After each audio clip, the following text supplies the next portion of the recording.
Gracias por estar aquí. Bienvenidas y bienvenidos todos a este Jueves Libre.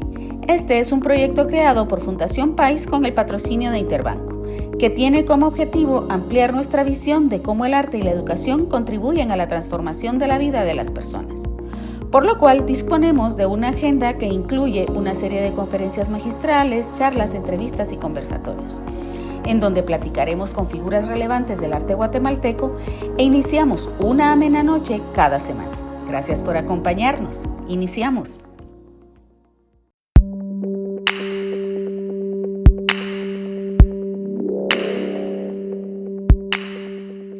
Muy buenas tardes a todos. Gracias por acompañarnos en este espacio Los Jueves Libre, que es un espacio de aprendizaje donde abordamos temas de arte y educación e intercambio de ideas. Este jueves, Maya Huracán, que es la encargada de la colección de Fundación País, nos va a brindar una charla muy interesante sobre el espacio público, el arte y el espacio público.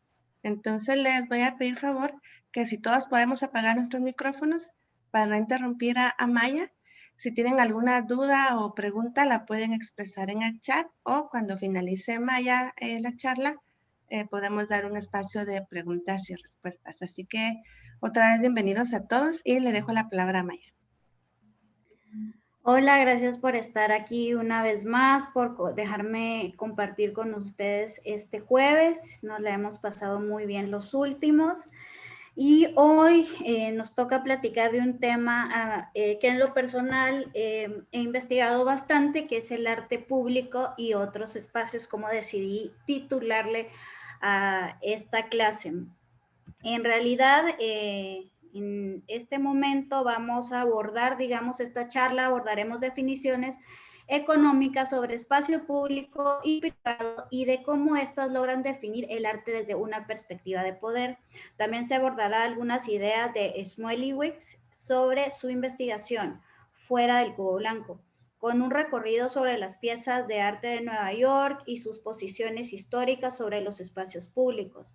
Esto nos llevará al artivismo, a los antimonumentos y a la resignificación de los espacios públicos para Guatemala, donde se podrán apreciar distintas formas de arte que convergen para autoidentificarse desde el territorio que se habita. Entonces vamos a hacer una lectura histórica una pequeña lectura histórica de los espacios del arte. Después vamos a hacer este análisis del arte público en Nueva York y las demandas sociales que este exigió. Quería empezar un poco porque definiendo la palabra arte público.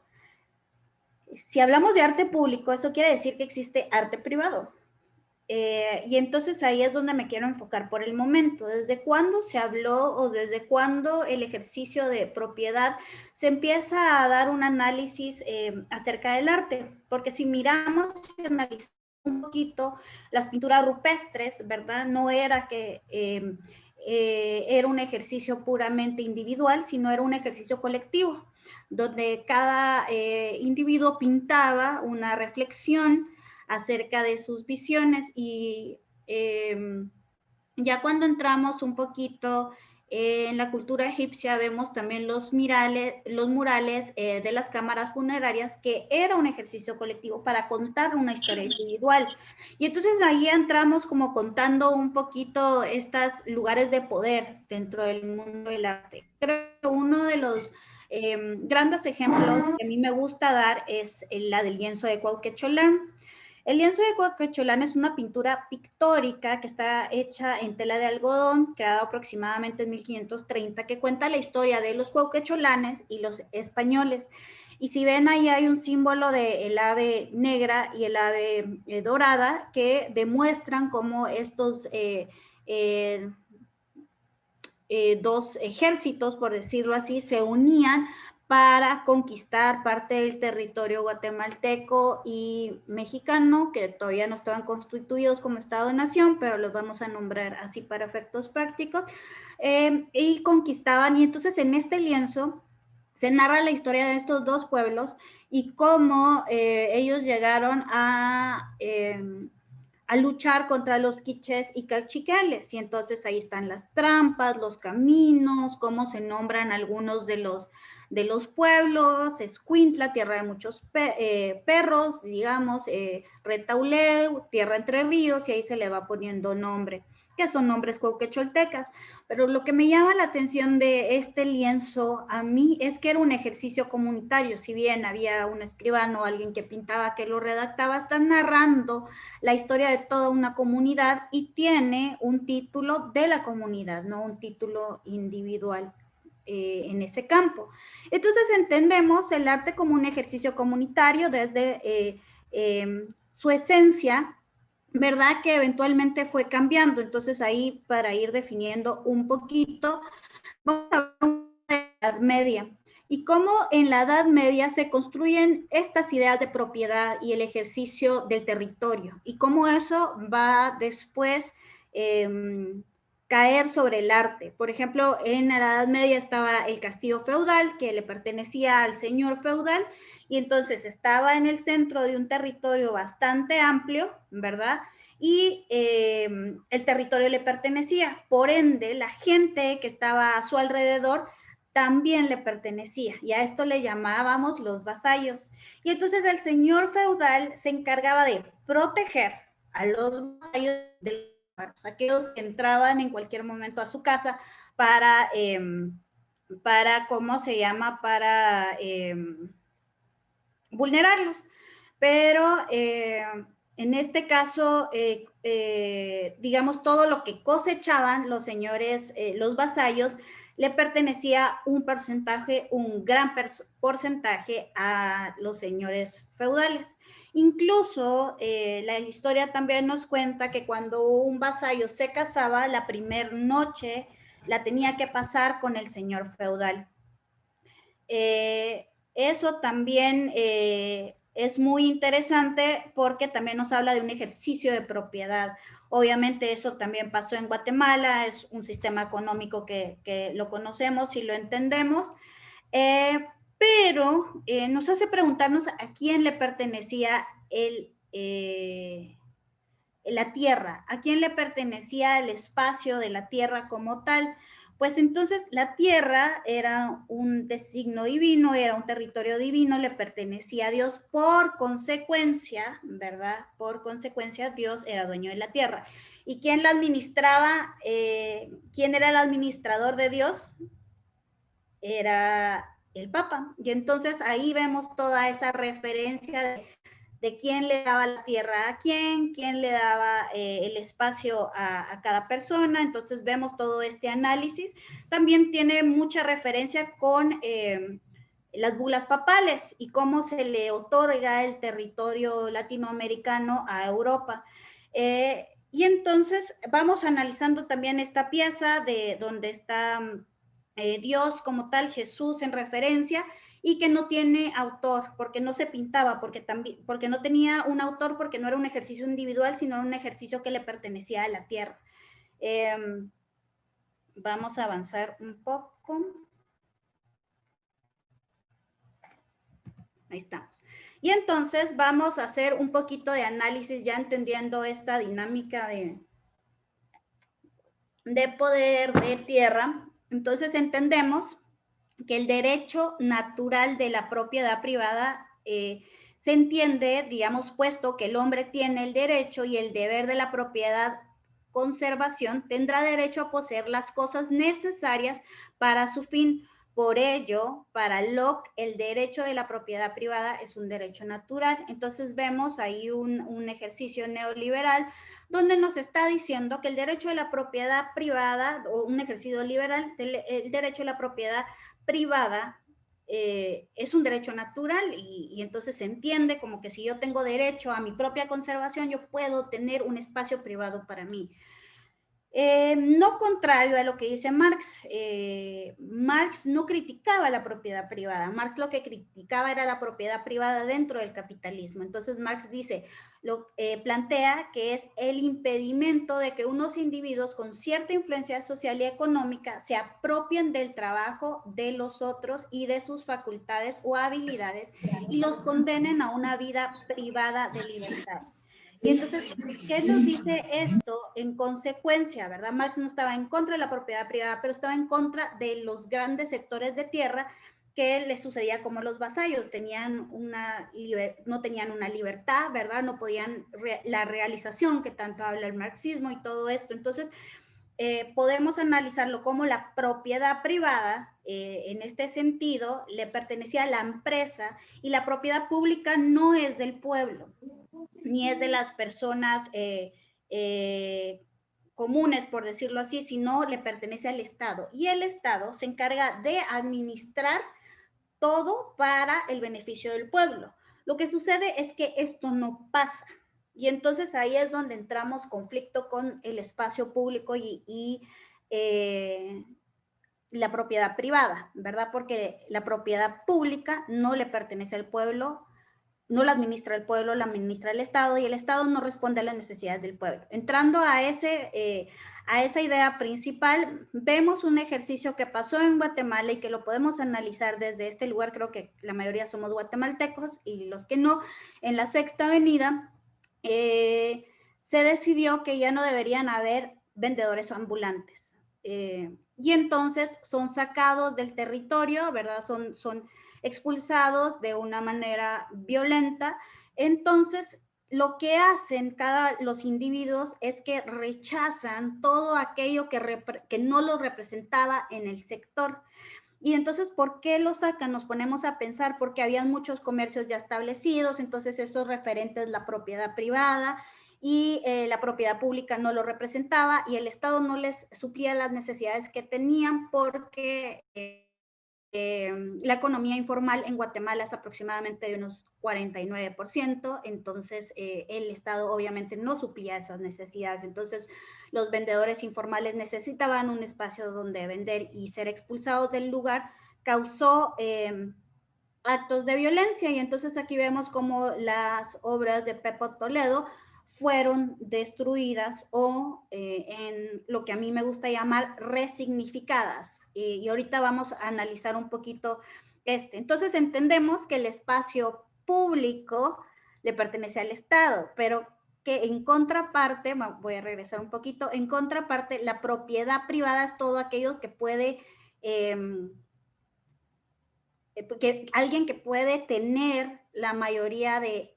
que puede adquirir este espacio, el espacio para que sea una propiedad privada. Entonces entendemos como tal que el espacio público, como lo conocemos desde el ejercicio capital, es un espacio, ¿verdad?, que utiliza la empresa privada y el Estado para generar un bien económico, no necesariamente para suplir las necesidades del pueblo. Esto es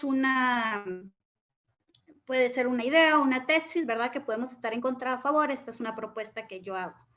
Y entonces hablamos ya cuál es la dicotomía de estos dos y cuál es la unión. El espacio público como tal, el espacio es la propiedad pública, estatal, dominio y uso público.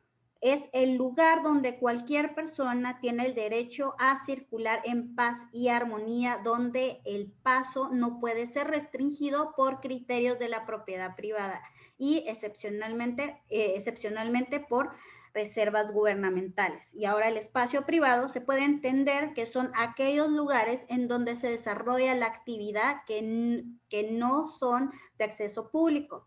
Estas se realizan en espacios donde la intimidad y, como dice su nombre, la privacidad es importante. Entonces, ¿qué tienen estos dos en común? Que aquellos que pueden entrar al espacio público o privado, o también se denomina por el estrato social o estrato económico en sí. Toda esta teoría económica me hace mucho sentido con la obra de Buró de Intervenciones, que es este colectivo en el cual está Stefan Ben-Choam, que analiza el espacio público y hace una fuerte crítica a través de esto. Y entonces en la primera obra podemos ver ahí como Buró de Intervenciones, con la arena que había caído ¿cómo se llama?, del volcán. Y entonces generan este tipo de islas o este tipo de playas en la calle, en un espacio de Arriate, y entonces lo hacen en el 2010 y llevan piscinas y se acuestan y todo.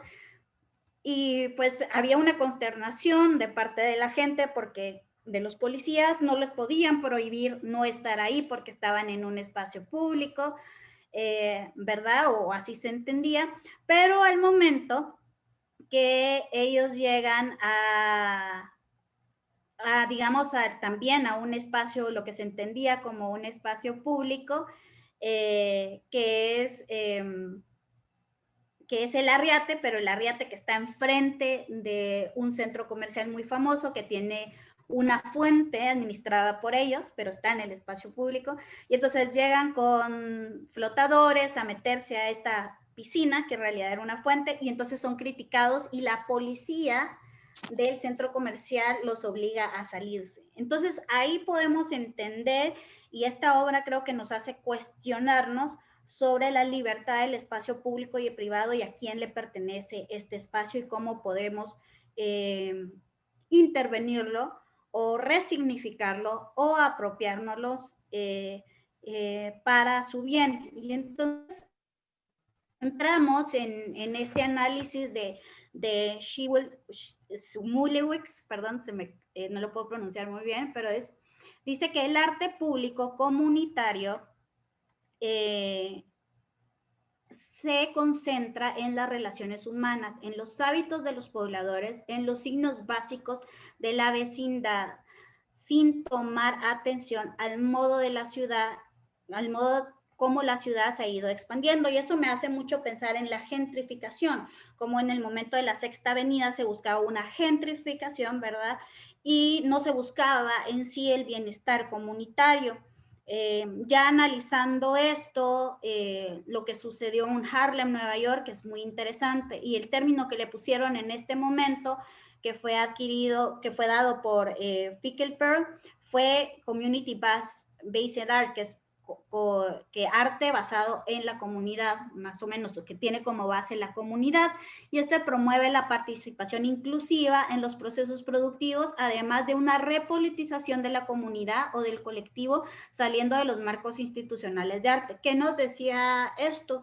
Que iban a nombrar primero la comunidad y respondiendo a las necesidades de la comunidad como un ejercicio político, y que el arte iba a representar eso. Y es muy importante que en el momento que se planeó esto en el Museo de Harlem, hubo una bandera de David Hammons, que era la bandera de Estados Unidos, pero tenía los colores de África. Y entonces como él quería representar la unión de África, pero en un barrio que representaba la mayoría de personas afrodescendientes. También Tom Fickelberg dice que el arte incluye a personas de clase baja en su creación o concepción de ambas. Yo no estoy muy de acuerdo con esta definición de Fickelberg, pero entiendo, después ya se llamó arte socialmente comprometido, otras determinaciones, pero él lo que se refería también a todo este arte que era creado por y para la comunidad, y la artista Ketley Granados hace específicamente eso. Ella cuenta la historia con esta obra que se llamaba Present History, que cuenta la historia de la comunidad en la vía pública, y entonces toma fotos a la gente que vivía alrededor y lo hace por mucho tiempo, y después las coloca en este parquecito donde la gente podía llegar a verse, donde la gente podía tener interrelación con ellos, incluso se quedaron ahí por mucho tiempo hasta que se integraron, pero es el razonamiento de vamos a contar la historia de todos nosotros y lo que a nosotros nos representa. Poquito los paradigmas del arte público y lo vamos a analizar desde este lenguaje o desde esta visión. El monumento de Colón, de Colón, que está en Nueva York, ¿verdad? Este se encuentra en el Central Park, pero en realidad es una copia de bronce realizada por el escultor español Jerónimo Suñol y Pujol, y la mayoría de estatuas españolas fueron donadas por reyes de España a Latinoamérica, y me imagino que esta no es una excepción. Y a Nueva York tener toda esta historia de estatuas representativas de grandes líderes políticos que representaban una línea política racista y clasista, ¿verdad? Pasan a tener esta otra obra que en realidad no representaba en sí mismo escultóricamente a un individuo o a un personaje político. Y es la obra de Carl Nextar y Pablo Picasso que pusieron en Manhattan, que es el busto de Silvestre. Y entonces, ¿cómo vemos la relación entre ambos? Obviamente la de Pablo Picasso también representaba un lugar de poder, un hombre machista y todo, pero físicamente eran interpretadas diferentes, ¿verdad? Escultóricamente eran representadas diferentes. ¿Qué pasó con el tiempo? La reapropiación de estos discursos van llamando al entender de la población que no es representada por estas ideas, que no es representada por estas visiones. Y entonces de la estatua de Cristóbal Colón pasó a ser intervenida. Y entonces la intervinieron colocándole la frase, en el odio no va a ser tolerado, algo grande viene. Y eso fue hace mucho tiempo antes de George Floyd y de todo lo que había pasado, y le mancharon las manos de rojo.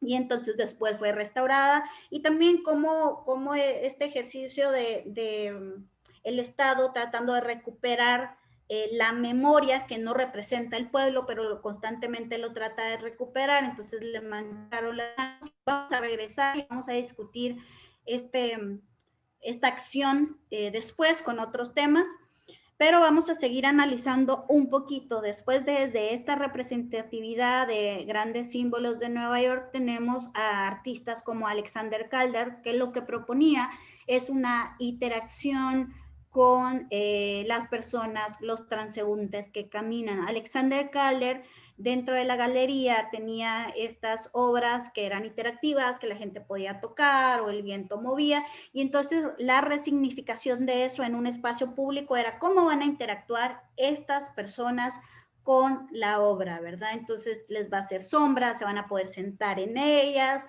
o va a ser puramente como si estuvieran adentro de una galería. Entonces también nos hace cuestionar, repensarnos. Es lo mismo colocar una obra dentro de la galería, va a tener el mismo significado afuera de ella. ¿Y por qué la quisiera colocar? Nada más va a ser decorativo, o va a simbolizar algo específico o va a colaborar con la gente para apoyarlas en sus caminatas diarias. Es algo que podemos plantearnos. Y es algo también que nos trajo Richard Serra a conversar, y creo que lo hizo de una forma muy interesante y brutal al mismo tiempo. Entonces Richard Serra coloca esta escultura y a la gente le pareció fatal, le parece horrible, la gente se tiene que ir...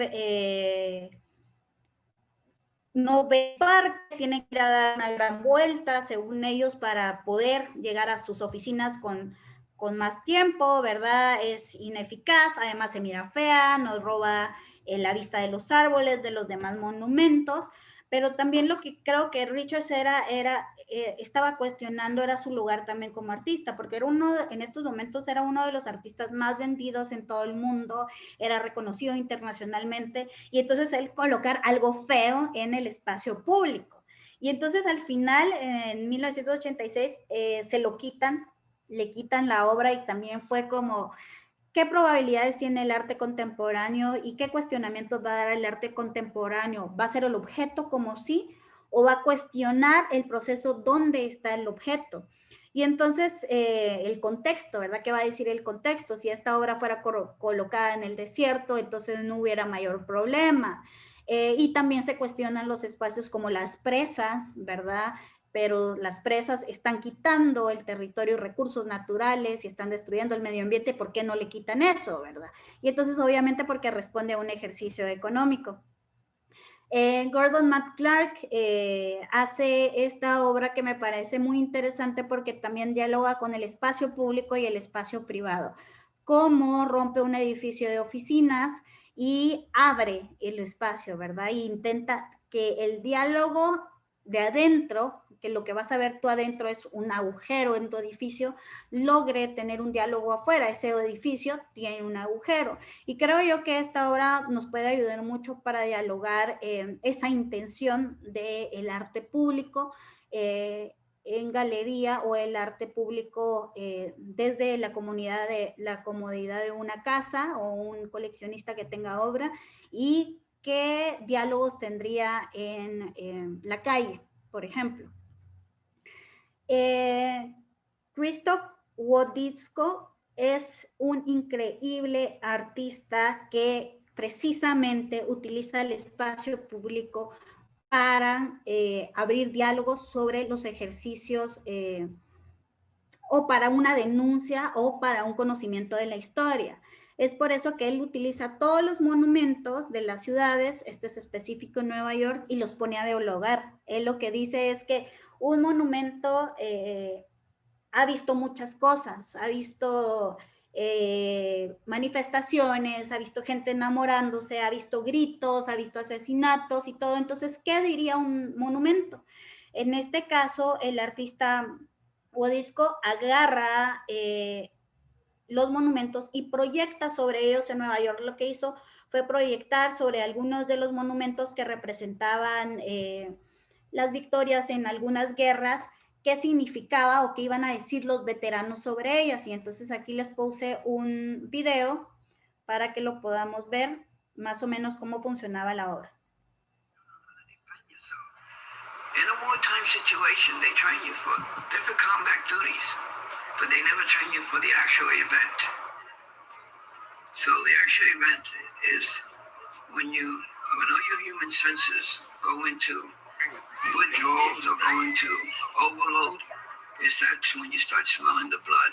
That's when you can distinguish a body how far it is by the smell of the blood and the raw and the flesh, decomposed flesh. You can smell either one of them from 100 meters. You know where somebody is dead at first because of the downwind brought the scent over to you. It makes you shake even without having anything in front of you that makes you scared. It makes you shake. It's horrifying, these dreams.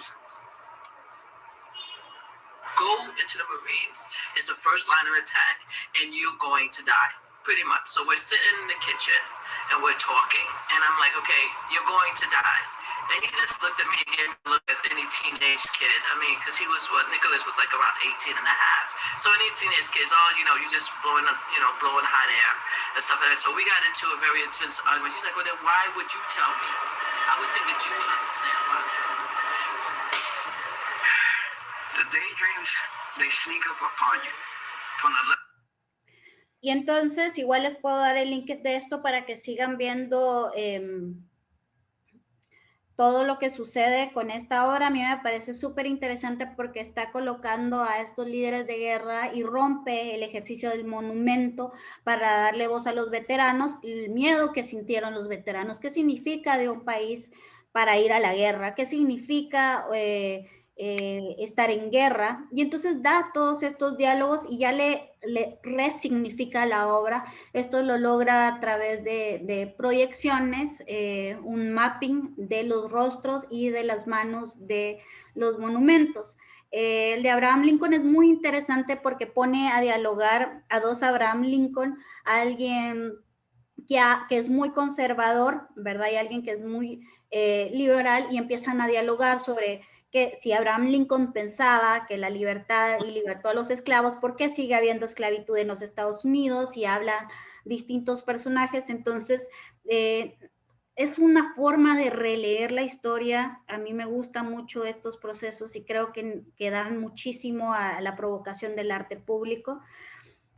Maya Lin es una artista que causó muchos diálogos en su época, muchos comentarios, debido a que ella todavía era artista cuando le dan el Memorial Center en Washington para que conmemorara a los veteranos de guerra. Entonces ella era estudiante todavía, y entonces ella aplica a este concurso que había dado el centro de Washington, y lo que construye, además de ser un ejercicio muy sutil, también hace que los cuerpos empiecen a dialogar con el monumento y a dialogar con la historia que está contando el monumento.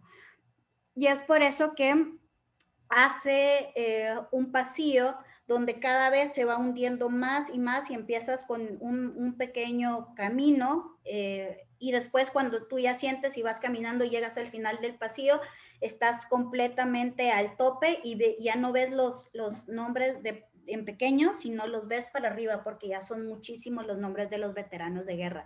Y entonces era un gesto muy sutil, pero al mismo tiempo te provocaba estar inmerso en la obra y sentir esta magnitud de nombres que estuvieron luchando en guerra. Me gusta mucho también cómo hace un monumento, pero hace que en lugar que la gente mire para arriba al monumento de una persona, pueda analizar y ser esta intromisión, analizar las historias de muchos a través de mi cuerpo, estando sumergido en un espacio dentro de un jardín. Y creo que es, también tiene este de Wayfields, y lo hacen en el Storm King Art Center y son como unas montañitas que hacen un jardín que como ella también desde un análisis arquitectónico, cómo nombra las cosas, cómo ve las cosas, también cómo juega la gente con estas ideas. Y entonces Luis Montes Rojas, ya llegando a este punto, dice, desde la escultura es posible llevar a cabo una reflexión acerca de la actuación del arte, de los espacios públicos, haciendo hincapié en que esos poseedores de un territorio discursivo rico y beneficios, sabiendo que esta atesora una vivencia en la relación a lo público. ¿Qué quiere decir? La escultura en un espacio público no tiene significado en sí misma, porque la gente que está a su alrededor va a darle un significado. Nancy Holt es una artista arquitecta que trabajó en colaboración con investigadores, incluso con científicos, para realizar esta pieza, que es un parque en sí, un parque que tiene muchas piezas adentro, que se llama Dark Star Park. Y lo que quería hacer ella era hacer un parque que tuviera mucha relación con el lugar que se habitaba. Entonces hace las curvas que tiene la calle adentro del parque, hace los espacios que tiene. Entonces pensó mucho entre la interrelación de las personas con los objetos del parque y cómo ella lo iba a crear. Y a esto en arte le tenemos el título de Site Specific, cómo crear en torno a un lugar. No muchos artistas lo hacen, pero se busca que entiendan el contexto de un espacio para que puedan crear. Y entonces la artista propone este parque que tiene estas esferas gigantescas que puedes ver adentro de ellas. Hay unas esferas que siguen un camino alrededor de un puente, que están alrededor también de estos piscinas, tiene muchos lugares para sentarse, algunos lugares donde hay sombra, entonces cuestiona también este lugar de un arte para la gente y construir del lado de la gente. Lo más interesante de este parque es que una vez al año, el 1 de agosto a las 9:32 am, las sombras proyectadas por dos de las esferas y sus 4 polos adyacentes se alinean con los patrones de sombras de asfalto permanente de alineados en el suelo. Esta fecha fue seleccionada por la artista para conmemorar el día de 1860 en que William Rose compró el terreno que hoy es Rosslyn, Virginia, donde se encuentra este parque. Entonces, todo funciona alrededor. Esta es una de las obras.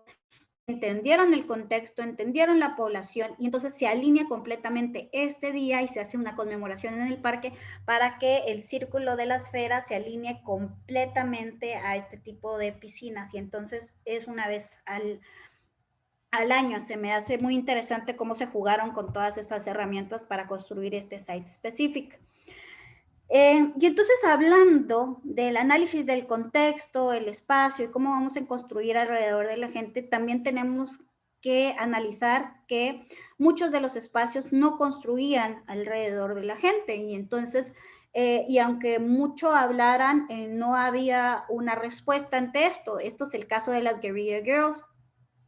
en el que se hace una exposición en el MoMA y menos del 2% eran mujeres, y entonces ellas ya habían peleado su lugar en el museo y empiezan a contarle a la gente, bueno, ¿por qué crees que no hay mujeres? Entonces todos empiezan a echar la culpa, no fue mi culpa, la galería no lo puso, no fue mi culpa, yo nunca lo vi. Y una de las grandes cosas que se dijo fue, las mujeres no están produciendo arte bueno, entonces por eso es que no las tenemos acá. Y las Guerrilla Girls, sabiendo que no tenían un espacio dentro del museo, deciden tomar las calles y convertirlas en un museo de diálogos. Diálogos que iban a traer a la gente y a la población cuestionamientos acerca de por qué estaban afuera y no adentro. Les quiero enseñar una pequeña parte de la película y la podemos, les voy a decir dónde conseguirla después. Women artists realize that half a century ago have never gotten the serious attention and certainly not the serious money that male artists do. A woman was not even a person, but it took quite a long struggle by some very determined women to change this. Hundreds of years ago in Europe, kings and queens told us what art was, and we're stuck with that. Now that the world aspires to democracy, why should billionaires and oligarchs define what our visual culture is? Isn't that backward?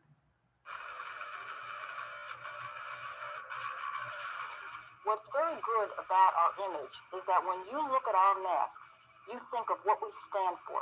And we stand for the conscience of the art world. And we feel that there is underrepresentation of women and minorities. In 1984, the Museum of Modern Art had a big exhibition. Out of close to 200 artists in the show, there were only 7. Bueno, si quieren lo podemos seguir viendo después, pero cabal, ellas lo que plantean es eso, queremos traer esta conciencia de que las mujeres sí producimos y sí hacemos arte y sí estamos en conciencia de esto, pero ustedes no nos quieren representar o no nos colocan dentro del museo. A mí me parece muy interesante en dos cosas,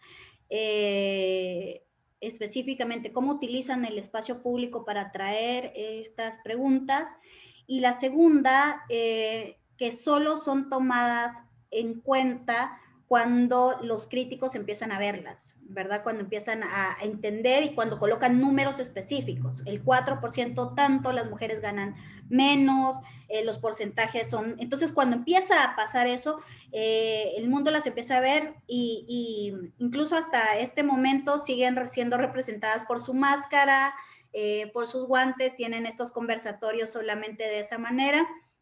Y creo que también son no solo lo que dicen, sino lo que no dice el museo, que eso también les trajo muchas ideas. Y una de las cosas principales y el éxito de por qué se llaman las Guerrilla Girls es el marketing de guerrillas, que era utilizado por las agencias de publicidad en ese momento, pero mucho antes lo hacían los ejércitos, como tirar de una avioneta mucha información política, y eso obligaba a que el espectador tuviera que ver. La marketing de guerrillas es apropiarse del espectador para que lean mi mensaje, y esto fue lo que ellas hicieron, empapelando completamente Nueva York con la consigna de las mujeres solo están en los museos si están desnudas y si las pinta un hombre. Bueno, y no sé, a mí me gusta mucho esto. Y no solo esto, anteriormente vimos la fotografía de Times Square y cómo este mundo, este espacio público está lleno de pancartas y publicidad de empresas. Pero el arte tiene este chance de jugar con esas visiones y con esas ideas, tal como lo es el artista J.R. J.R. tiene un proyecto que se llama Inside Out Project. Y este proyecto busca, no para él, sino para los demás, contar su propia historia, que la gente pueda contar su propia historia a través de sus fotografías, y cómo tu consigna puede llegar a ser tan diferente como una que existe en Guatemala, una que exista en África, pero a través de la fotografía de la comunidad se puede contar estas historias. Vamos a ver un pequeño video y lo voy a adelantar.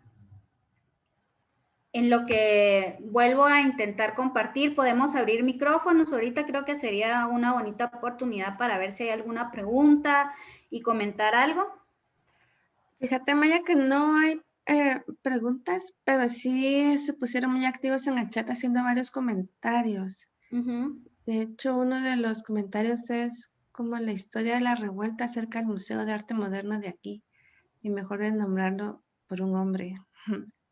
Sí, como los proyectos recientes de activistas guatemaltecas que están contando la historia y cómo la historia nos cuenta a nosotras como mujeres y no en sí a lo que podía llegar a ser una historia colectiva.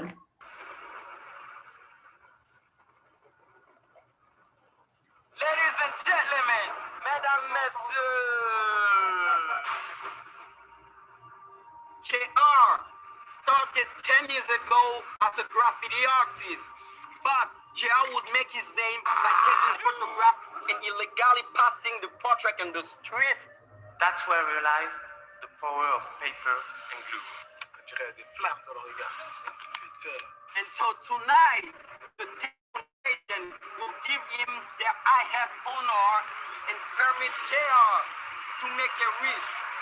The wish that Ted Foundation would like to be big enough to change the world. I wish for you to stand up for what you care about.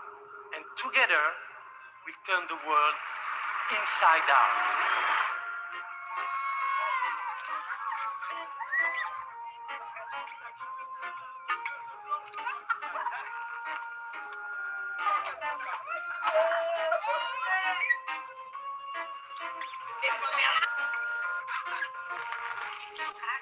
We're not an organization, we don't have a direct purpose.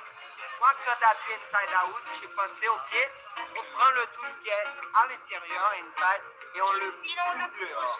And then suddenly it's like, okay, passing the process to someone and saying, all right, now in your hand you have much more meaning than in mine, so do it. À travers l'imaginaire, concevez un autre monde. C'est comme si la photographie m'a redonné la vie. مش جي قطع خاطر هذيك خدمه احنا جماعه خدمناها. Et tu pousses pas des barrières dans un pays sans te confronter vraiment. Tu trouves les limites. Il nous appartient à ce monde.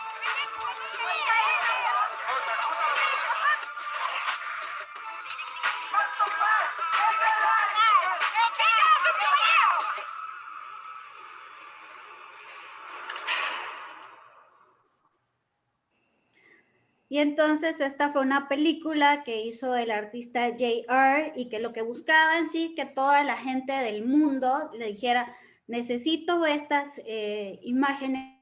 Entonces contaba esta historia de la gente en los diferentes lugares del mundo y cómo una fotografía podía contar mi historia de denuncia. Pasaron en muchísimos países y también, y es un artista francés, pasó aquí en Guatemala.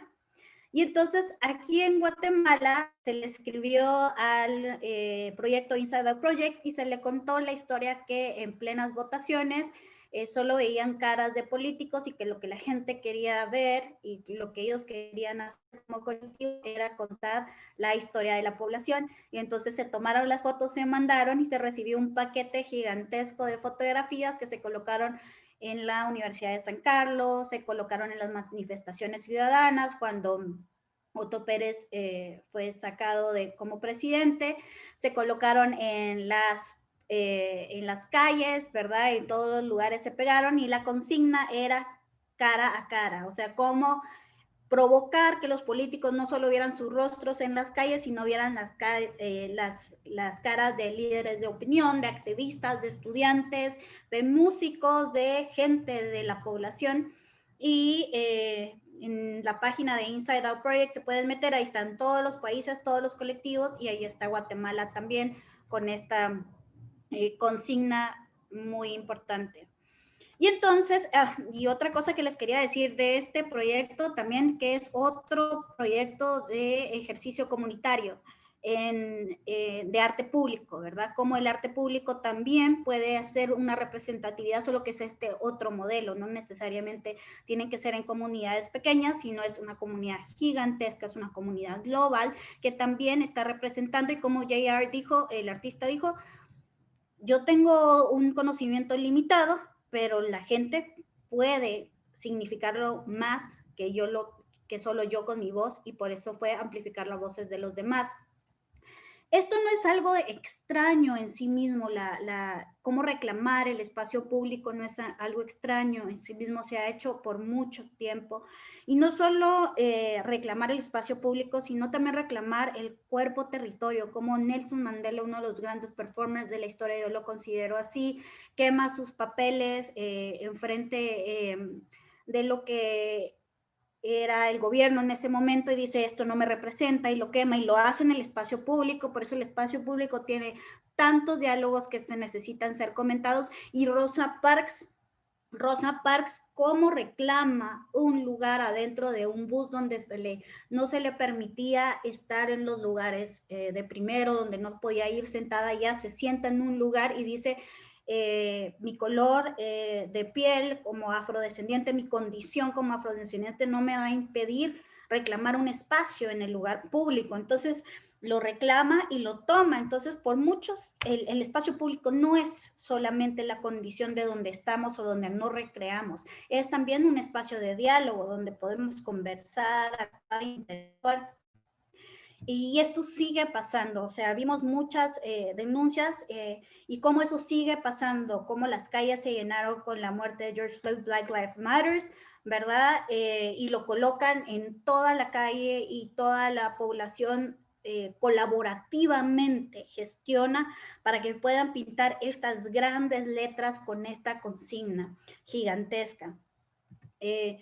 Eso también pasó en Guatemala y es como también mucha semiótica dentro de estos procesos de los murales de Rogelia Cruz en la Universidad de San Carlos y cómo el arte nos lleva a comunicar de maneras diferentes una consigna, una protesta o una denuncia.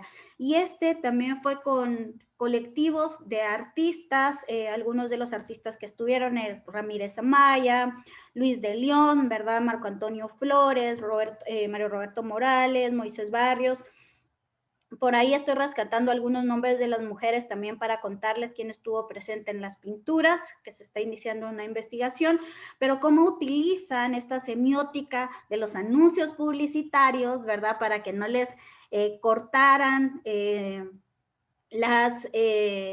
no les volvieran a pintar los edificios. Entonces, cómo modifican estos textos, ¿verdad? Con los logos, el sangre, el sabor de Guatemala, y cómo empiezan a jugar con esta poesía, con estos diálogos. Me parece muy interesante. Por ahí también escuchaba alguna ocasión a Tecolote Amaya hablar de que estaban todos pintando y en eso llegaba una patrulla de policía y todos se acostaban en el techo para que se mirara como que los edificios estaban vacíos, que no había nadie pintando. Entonces también este acto de resistencia de contar las propias historias. Y ahorita llegamos a la Universidad de San Carlos y estas memorias también nos traen otra vez a que es muy lógico entender estos dibujos. Es por eso que también en la 21 Bienal País se consideró un lugar, un epicentro importante, la Universidad de San Carlos, para entrar en estos diálogos de arte, política, arte socialmente comprometido, para reconocer estos lugares como centros artísticos. Y entonces venimos también a hablar un poquito del espacio público y lo que representa para nosotros y para otros. Walter Peter Brenner genera este gigante de Cayalá, que es una aspiración completa a la escultura grecorromana, donde a algunos les parece fabulosos, a otros les parece fatal. Lo que sí estamos en conciencia es que está en un lugar privado que se adquirió, entonces se realizó esto, pero en realidad no representa mayor cosa para la población guatemalteca, al igual que o para alguna parte de la población guatemalteca, al igual que el monumento del alcalde Álvaro Arzú, que se colocó recientemente, no duró ni creo que ni 2 meses y ya había sido intervenido, porque no representaba a una mayoría de la población, y es como se resignifica un lugar, se resignifica un espacio, un proceso. Me gusta mucho pensar en estas piezas, en la obra de Antimonumentos de también Buró de Intervenciones. Stefan Benchoam coloca esto, y entonces lo que buscaban ellos era intervenir el espacio público de ciudades de Guatemala quitando los monumentos, entonces colocar una caja completamente blanca borrando los monumentos, y ya quedaban así como lo ven, estaba y cómo quedó. Entonces quitar los monumentos, ¿qué significaba esto también, verdad? ¿Qué provocaba a la población? ¿Se darían cuenta? A veces los monumentos son tan inexistentes para muchos que no se daban cuenta de que dejaban de existir, ¿verdad? Entonces también nos trae un diálogo a la provocación de qué pasa si quitamos los monumentos, ¿verdad? ¿Qué es un antimonumento, verdad? Un antimonumento solo está nombrando un lugar que ya no nos interesa, o estamos negando parte de la historia, o estamos confrontando esa historia con algo. La fuente de Stefan Benchoam, a mí se me hace muy interesante. Esta obra, por lo que entiendo, no pasó en Guatemala, pero se me hace graciosa, satírica y relevante, porque lo que él llamó la fuente en realidad era un orinadero público en la calle, donde una serie de tuberías llevaba la orina a un bar. Y es muy desagradable, sí, pero también es como trae mucho a cuestionar los procesos a mí me pesaban los hombres que orinan en la calle, ¿verdad? O las pintas en la calle, cómo se quejan por las pintas de la calle, pero al mismo tiempo cómo no nos quejamos porque como la calle huele a orines. Número 1, ese es el primer diálogo que le di. Y el segundo diálogo era cómo asume el espacio privado las necesidades del espacio público. Por ahí va. También 2 acciones interesantes. Jorge de León con monumento, que era una guillotina que coloca en el espacio público, y aquí voy a hablar de 3 aspectos importantes.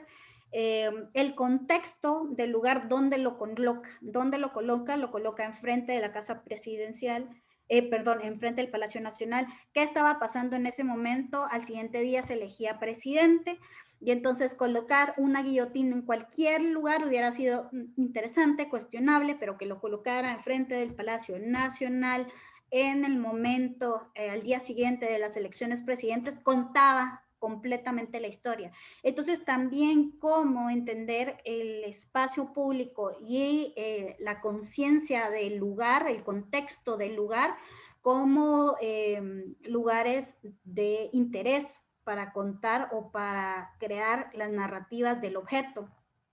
A la defensiva de Esvin Alarcón Lam, que es su performance en el Centro Cívico, nos cuenta una resignificación de obra de artistas. El Centro Cívico, que está lleno de edificios, piezas de arte y murales, cómo el artista toma los murales, los extrae y juega y les crea estos escudos a estos intérpretes, bailarines y actores, y ellos empiezan a moverse por todo el lugar y empiezan a crear una coreografía y bailan y danzan, detienen el tráfico.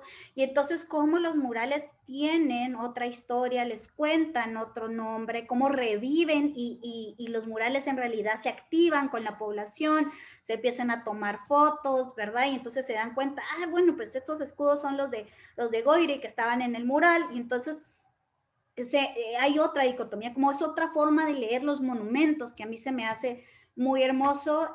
Proyecto 44, cuando coloca otra vez el lugar, el día, la palabra culpables, en el Día Mundial de Desapariciones Forzadas. Entonces la historia se cuenta sola y la coloca con 3,000 soldaditos de plástico. Entonces los objetos y cómo los objetos forman una palabra.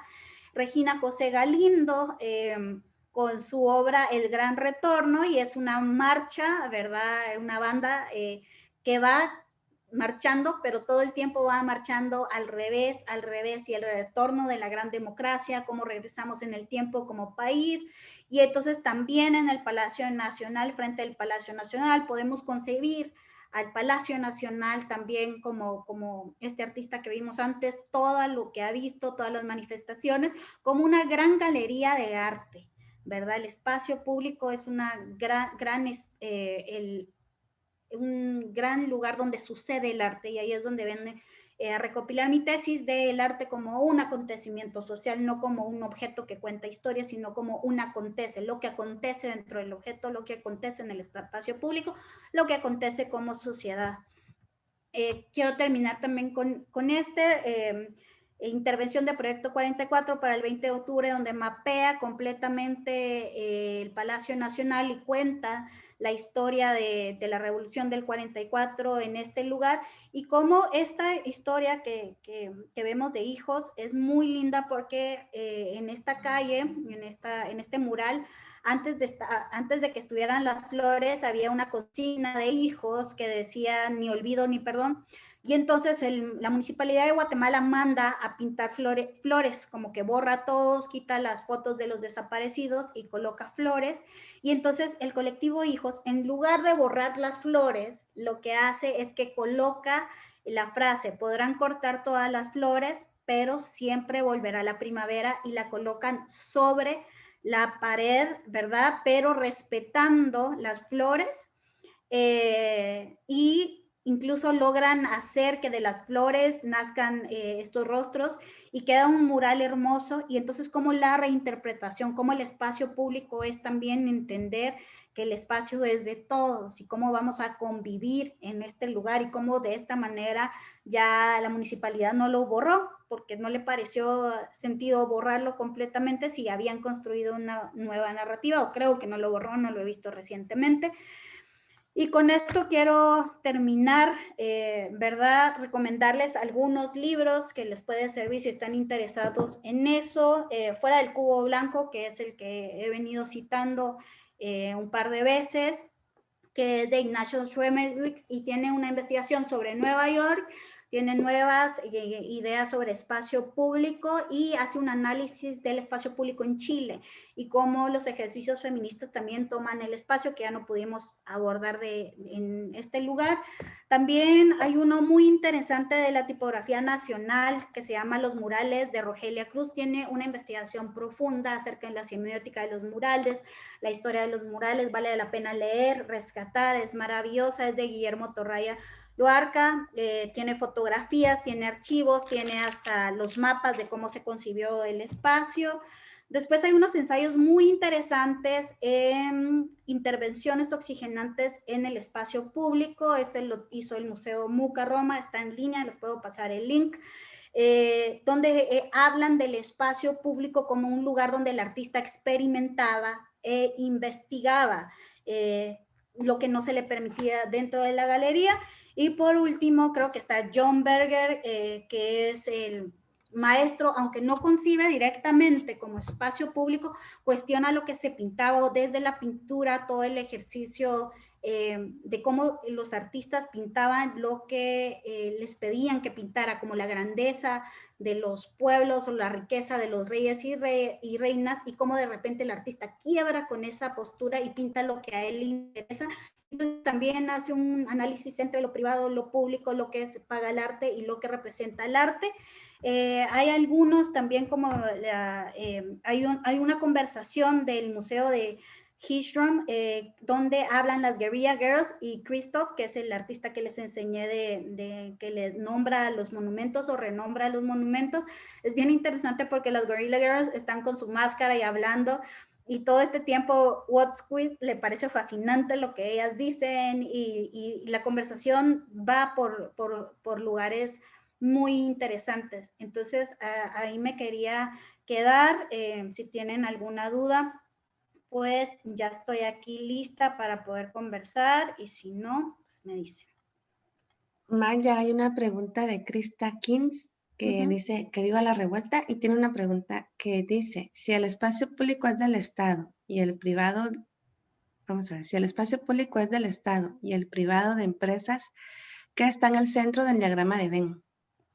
Eso sería como que nuestra pregunta, ¿verdad? Yo creo que ahí podría estar el resultado de todas las manifestaciones ciudadanas que hemos ejercido y que hemos hablado y que dialogado, todo eso. Ahí es donde está, ¿verdad? Creo que cabal la pregunta era para que fuéramos hablando de todos los procesos, eventualmente caer en esto, ¿verdad? Claro, dice Roberto, en Historia del Arte, ¿en qué momento aparece la libertad artística? Pues ese es un contexto como muy ambiguo, porque si bien los dadaístas empezaron a hablar de estas libertades, ¿verdad? De no pintar concretamente lo que se pensaba, lo que se creía, sino voy a hacer lo que yo creo que se necesita, ¿verdad? Y se da en un contexto también de guerra y posguerra. La libertad artística, creo yo, siempre ha estado implícita. Lo que pasa es que se había entendido el arte como un recurso de la monarquía, de la iglesia para contar historias, y que después ya el artista como tal lo empieza a utilizar como una insurrección, primero diálogos con ellos mismos, por ejemplo los impresionistas, como pintaban estos cuadros de paisajes, pero totalmente buscando la luz o intereses personales, y ya como el dadaísmo y el arte contemporáneo traen estas ideas de libertad a los recursos más globales. Gracias, Maya. Aquí no hay una pregunta, pero es un comentario que dice, no conocía el de Mayalín, espero haberlo dicho bien, pero me recuerda el memorial de los judíos asesinados de Europa, que está cerca de la puerta de Berlín. Sí, los memoriales son muy interesantes porque se busca contar la historia de personas que no están. Y entonces también se necesita mucha pertinencia cultural y un artista que esté muy inmerso en los contextos para que pueda contar. Incluso Mayalín fue sumamente criticada porque decían que no era estadounidense, que era muy joven, que porque era mujer, creo que eso fue una de las principales críticas, y que la mayoría de veteranos eran hombres. Entonces fue muy criticada, pero al final yo creo que hizo un proyecto hermoso. Gracias, Maya. Pues por el momento no hay más preguntas. No sé si alguien tiene algo más que agregar al chat o pueden abrir su micrófono también.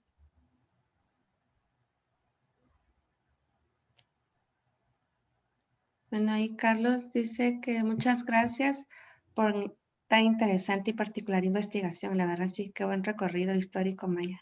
Ah, y también este libro lo pueden encontrar en cualquier librería. Creo que es primordial que lo podamos leer todos.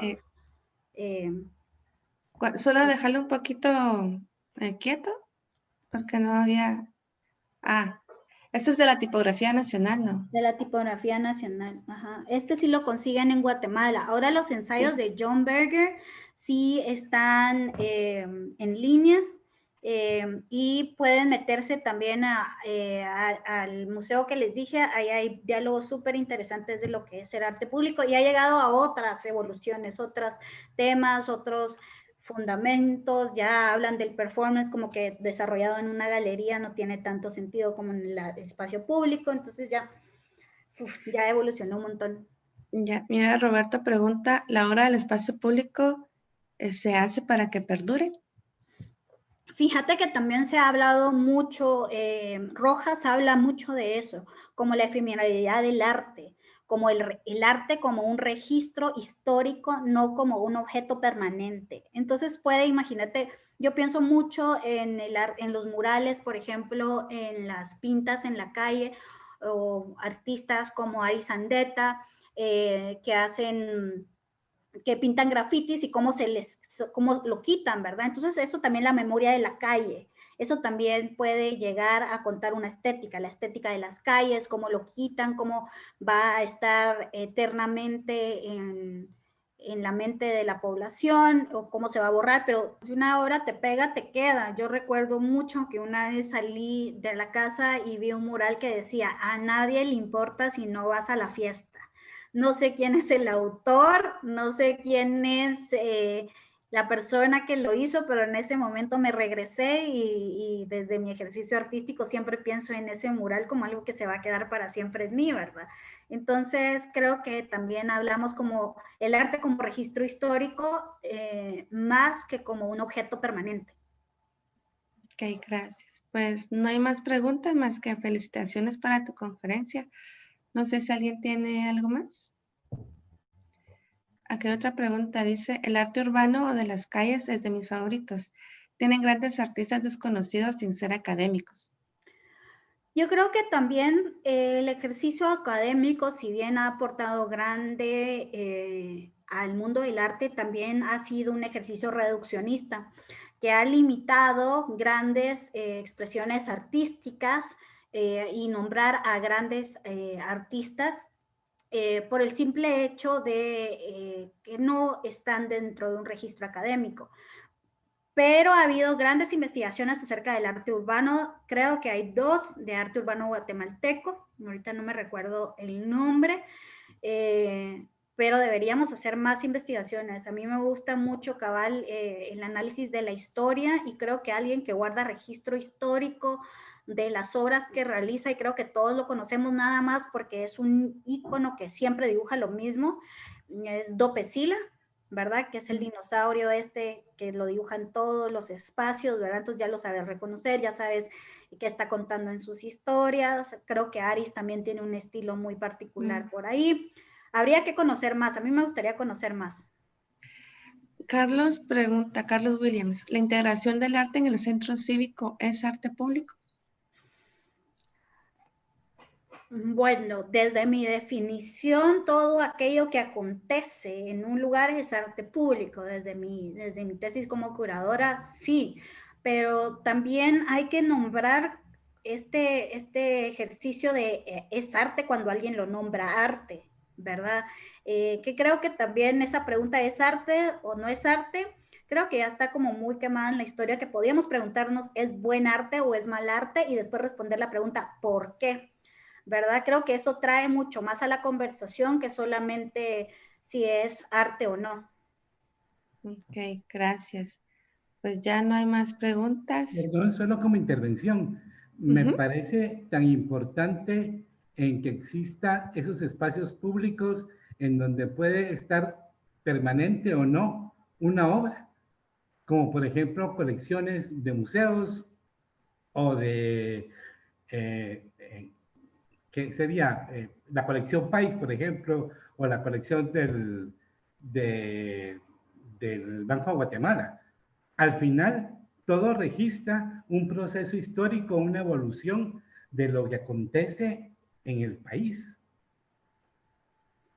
Sí, toda la razón, Roberto. Yo creo que son lugares importantes para contar la historia. La colección de Fundación País, que ahorita tenemos exhibiéndose, que está en el museo virtual, cada una de las obras cuentan un acontecer específico. Yo lo único que diría para estos espacios y para estas colecciones que tenemos que ser más diversos, ¿verdad? Siempre se coleccionan a los mismos personas, los mismos artistas, los mismos hombres, que son muy puntuales en sus intervenciones y que son muy ricas también en su accionar, pero también coleccionar desde los pueblos originarios, hablar también desde las mujeres, creo que es importante. Para hacer una historia más diversa, más colectiva, ¿verdad? Para contar de verdad la historia de no unos cuantos, sino bastantes, que debería ser la iniciativa de todos, ¿verdad? Sí, gracias, Roberto. No sé si alguien más. Si no, el último comentario del chat, que coincido con Oscar, que dice, estuvo genial como todas las charlas impartidas por Maya. Creo lo mismo. Así que no sé si alguien más, si todos están contentos, Maya. Pues creo que si no hay más preguntas, nos despedimos.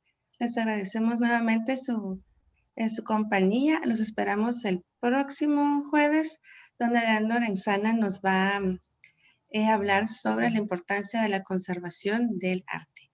Así que feliz noches a todos. Maya. Adiós, feliz noche. Feliz noche.